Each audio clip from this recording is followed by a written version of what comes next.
করে যে মহান রব্বুল আলামিন আলোচনার মূল সময় আমাদেরকে শ্রোতা এবং আলোচক হিসেবে কবুল করেছেন।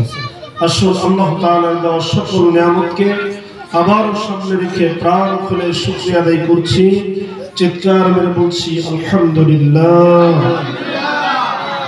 আমার সাথে পড়েন রব্বানা লাকাল হামদ হামদান কাসীরান তাইয়িবান মুবারাকান ফীহি ইয়া রাব্বি লাকাল হামদু কামা ইয়ানবাগি লি জালালি ওয়াজহিকা ওয়া আযীমি সুলতানিক। আমরা শুকরিয়া আদায় করলাম কার? আর চিৎকার মেরে বলেন শুকরিয়া আদায় করলে খুশি হয় কে? নারাজ হয় কে? এই জন্য মুমিন খুশি করবে আল্লাহকে না শয়তানকে? যারা মানে সুখে থাকি দুঃখে থাকি সবসময় শুকরিয়া আদায় করবো কার? জেলখানায় গেলে শুকরিয়া আদায় করবো কার? ঘুম থেকে উঠে শুকরিয়া আদায় করবো কার? নামাজ শেষ করে শুকরিয়া আদায় করবো কার? স্ত্রীকে পিটানোর পরে শুকরিয়া আদায় করবো কার? স্ত্রীকে পিটানো আমরা শুকরিয়া আদায় করবো কি বলে? কারণ কামের টাস্কে করতে পারছি, এত বড় ভালো কাজ আর নাই, কি বলে না? স্ত্রীদের পিটানো যাবে না? যাবে? কথা বলেন। অপরিচিত একটা পরিবার থেকে আল্লাহ তাআলা আপনার এমন একটা সঙ্গী করে দিয়েছেন, যেই সঙ্গীর পাশে আপনি নির্দ্বিধায় নির্বিঘ্নে ঘুমিয়ে রয়েছেন, হৃদয়ের মধ্যে বিন্দুমাত্র কষ্ট নাই, ক্ষোভ নাই, অনুশোচনা পর্যন্ত নাই, সন্দেহ পর্যন্ত নাই। গভীর রজনীকার গ্লাস পানি চেয়েছেন, অন্ধকারে গ্লাস পানি নিয়ে দিয়েছে, আপনি গড়গড় করে খেয়ে ফেললেন। প্রচন্ড পানির পিপাসা, প্রচন্ড রোদের মধ্যে বাহির থেকে এসে এক গ্লাস পানি চাইলেন, পানির মধ্যে একটু লেবু দিয়ে লবণ দিয়ে একটু শরবত করে দিল। বিন্দুমাত্র হৃদয়ের মধ্যে সন্দেহ জাগলো না এর মধ্যে ভিন্ন কিছু দিতে পারে। কথা বলেন। এই জন্য আল্লাহ তাআলা বলছেন হুন্না লিবাসুল লাকুম ওয়া আনতুম লিবাসুল লাহুন্না, তারা তোমাদের জন্য পোশাক, তোমরাও তাদের জন্য পোশাক। এই জন্য আল্লাহ তাআলা যাদেরকে তো নিয়ামত দিয়েছেন তাদেরকে পিটানো যাবে? কথা বল। শয়তান আপনার কাছে যেই সকল রাস্তা দিয়ে আসতে পারে সেই সকল রাস্তার অতন্ত্র প্রহরী হচ্ছে আপনার সহধর্মিনী। কথা বলেন ঠিক কিনা? কথা বলেন।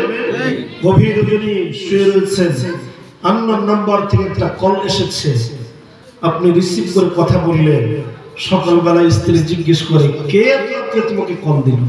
বলে কি বলে না, রাত 10টায় যাওয়ার কথা, ঘরে ঢোকেন নাই, কল দেয় কোথায় আছেন, এখন দেরি করেন কেন, বাড়ি আসছেন না কেন?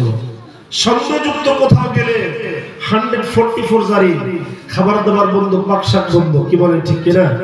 কথা বলে।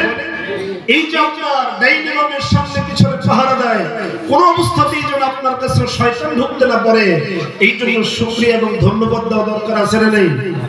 আমরা তাদের জন্য দোয়া করি, আল্লাহ তাআলা তাদেরকে অন্তত আমাদের বিশ্বস্ত বন্ধু হিসেবে আল্লাহ তাআলা আমাদের পাশে থাকার তৌফিক দান করুন বলি আমিন। না শুধু পিটাইবে, শাসন করার জন্য অনুমতি আছে, তবে সেই শাসনটা যেন অতিরঞ্জিত না হয়ে যায়।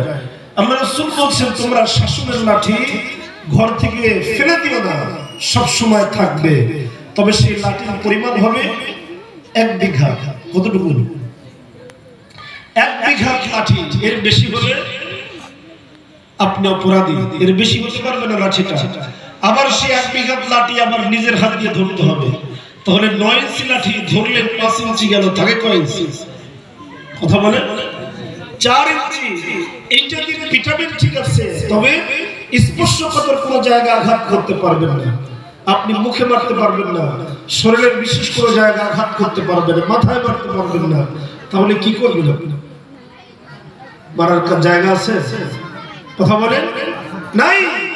এই জন্য আল্লাহ তাআলা তাদেরকে আমাদের সহধর্মিণী করেছেন, ভালোবাসার জায়গা, কলিজার মধ্যে স্থান দেওয়ার জন্য আল্লাহ নির্দেশ করেছেন। কারণ নারী জাতিদেরকে আল্লাহ তাআলা সৃষ্টি করেছেন কলিজার কাছের হাড়। কোন জায়গা বলেন? কলিজার আদম আলাইহিস সালামের বাপ্পা জোড়ার হাড়ি, এটা দিয়ে আল্লাহ তাআলা মা হাওয়া আলাইহিস সালামকে সৃষ্টি করলেন। বাপ্পা জোড়ের হাড্ডি কলিজার কাছে না দূরে? বলে কথা কয় না, মানে সম্পর্ক খুব ভালো নেই এটা বোঝা যাচ্ছে আপনাদের দিকে তাকাইলে।